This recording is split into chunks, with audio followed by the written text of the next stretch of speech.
Hello everybody, my name is Petr Koutny and today I will speak about pawns, pawn weaknesses and the winning chess plan. So I will speak about weak pawns, and this video will have two parts. In the first part of this video you will see how weaknesses are looking. In the second part of this video I will give you examples so you could test yourself and you will see if you are improving chess player. So don't leave this video too early and stay by me till end. Thank you very much, and in advance thank you to everybody who will press like and follow. First example, double pawns.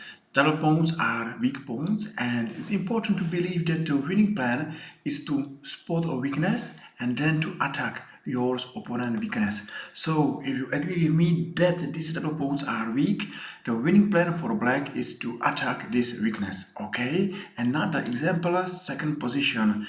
Again here white's got one big weakness. D4 pawn is the isolated pawn, which is maybe strong in the middle game, but nearly every time is a weak in endgame. So in case we are playing endgame, and if you could imagine that black has more pawns than in this diagram, so black has a simple plan to attack this weakness, right?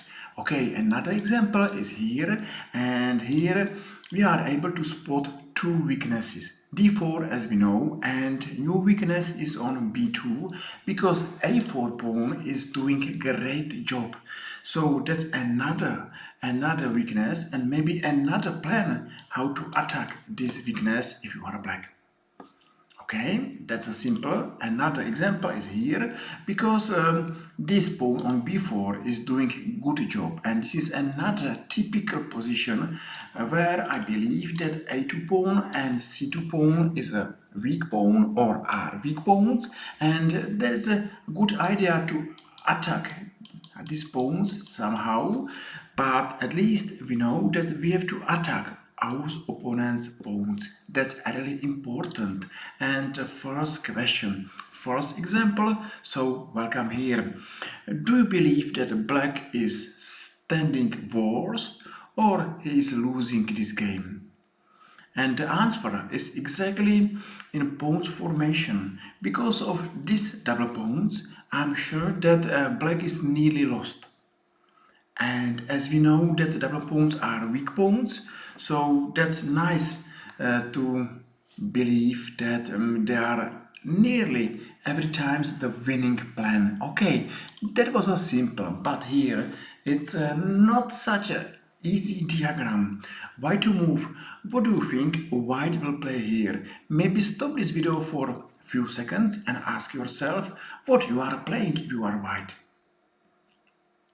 And I hope you found it. This move, knight to d5 is a check. So black need to move away, and now white is taking on f6. This move is not only exchange knight for bishop, but at the end you are able to find weaknesses, and of course I'm speaking about these double pawns and this weak h6 pawn. So if you are able to manage to make your opponent bad pawn formation, that's the first step. The second step is to attack this pawn formation.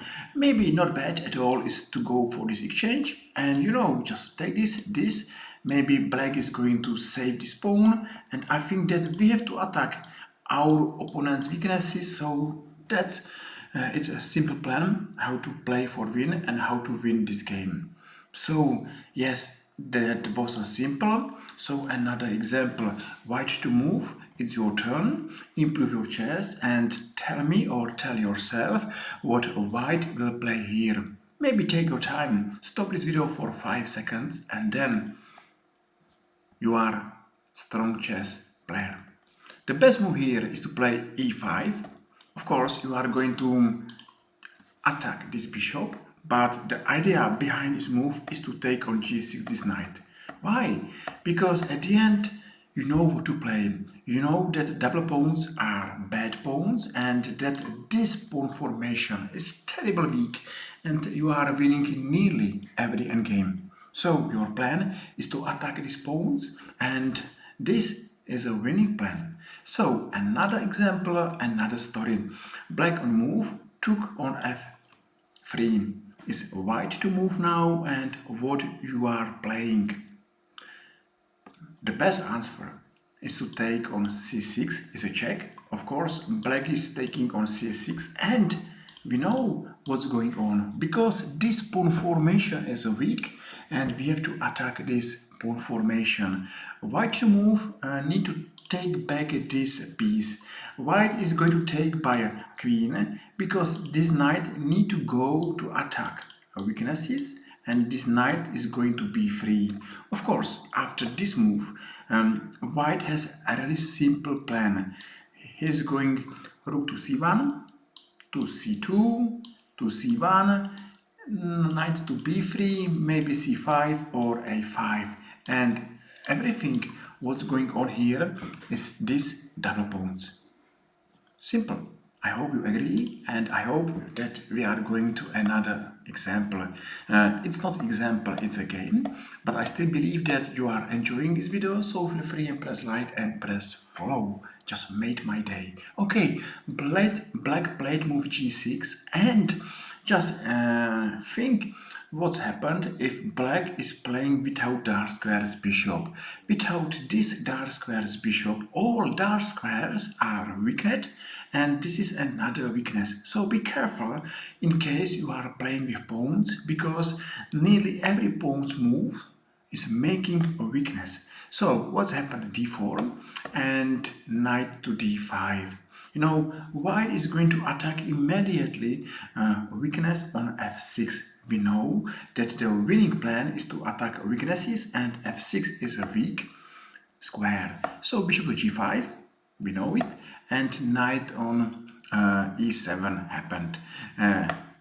White took on d4. Just to take by knight is losing immediately. So black took on d4, and at the end is lost because we know that all dark squares were weakened because of move g6. Be careful in case you are playing with pawns, because nearly every pawn's move are making new weaknesses, and this is important and much more important than do you think. Okay, another example, and we saw lots of diagrams where we were speaking about pawns, about double pawns, but mainly these rules are working in endgame. In the middle game, it's something more important than pawns, and in the middle games, it's much more important than pawns formation, our army. So it's important if we are active, if we are standing in a good condition, and if we know that activity is the most important part of our chess game. So here white took on g6, and not to be surprised, black took by a edge pawn. Why? Because we are in the middle game, and in the middle game, bad pawn formation, it's not such important as a good pieces. So we have to believe that our army in the middle game is much more important than pawns. And here, that was the best answer to make a double pawns. Yes, of course, it's strange that sometimes we are speaking about double pawns, how they are weak, but mainly they are weak in the endgame. In the middle game, it's important to have good and strong army and to be active. And for this reason, this was the best answer. Another example is here. It's a white to move. And what do you think white will play here? The best plan, and please remember this sentence, is to attack your opponent's weaknesses. In case there is no weaknesses, it's important to attack your opponent's pawns. And move c4 is the best move here. Why? Because of course black will not take this pawn. So say black will play some move and white is taking, and yes, d5 pawn is a weak pawn, and because I don't see any strong counterplay of black's army, we have time to attack this pawn, and maybe we have chance to win this pawn. In case we are able to win this pawn, we are winning. So that was nice. But what's going on if it's not white to move, but it's a black to move? What do you think here is the best black's move? And we know that the winning plan or strong plan is to attack something, and we should attack our opponent's pawns. So move f6. For example, here f6 is the best move. Why?